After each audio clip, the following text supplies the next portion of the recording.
চাইলে আর দ্বিতীয় বিয়ে করতে পারবেন না। প্রিয় দর্শক, স্ত্রী অনুমতি নিয়েও আপনি দ্বিতীয় বিয়ে আর করতে পারবেন না।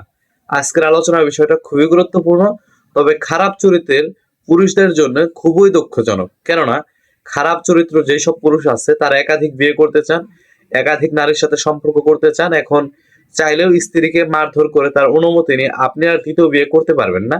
দ্বিতীয় বিয়ে করলে আপনার সর্বনিম্ন 1 বছরের জেল এবং কি 10,000 টাকা জরিমানা হতে পারে, এবং কি পেনাল কোড হলো যে কারাদণ্ড হতে পারে।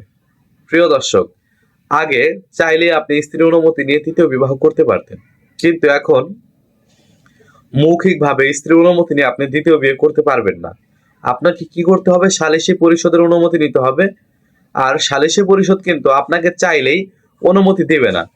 সালিসি পরিষদের কাছ থেকে অনুমতি নিতে হলে আপনার স্ত্রীর পক্ষ থেকে লোক এবং কি আপনার পক্ষ থেকে লোক এবং সালিসি পরিষদের পক্ষ থেকে লোক, অর্থাৎ চেয়ারম্যান থাকবে। থাকার পর সেইখানে দুই পক্ষের যুক্তিতর্ক শুনানি হবে। এরপর আপনি সালিসি পরিষদ অনুমতি দিলে আপনি দ্বিতীয় বিবাহ করতে পারবেন। তবে সালিসি পরিষদে কিন্তু আপনি অনুমতি চাইলে আপনাকে অনুমতি দিবে না। ওইখানে দেখবে আপনার স্ত্রীকে আপনি হয়রানি করছেন কিনা বা জোর করে অনুমতি নিচ্ছেন কিনা বা কি জন্য আপনার অনুমতি প্রয়োজন, অর্থাৎ স্ত্রী অনুমতি না থাকলে সালিসি পরিষদ আপনাকে 90% ধরে নেন অনুমতি দিবে না। আশা করি বিষয়টা বুঝতে পারছেন। আজকের ভিডিওটা খারাপ পুরুষদের জন্য বা খারাপ চরিত্রের পুরুষের জন্য দুঃখজনক। তাই বলছি, শেয়ার করে সকল খারাপ চরিত্রের পুরুষদেরকে জানিয়ে দিন। ধন্যবাদ সকলকে।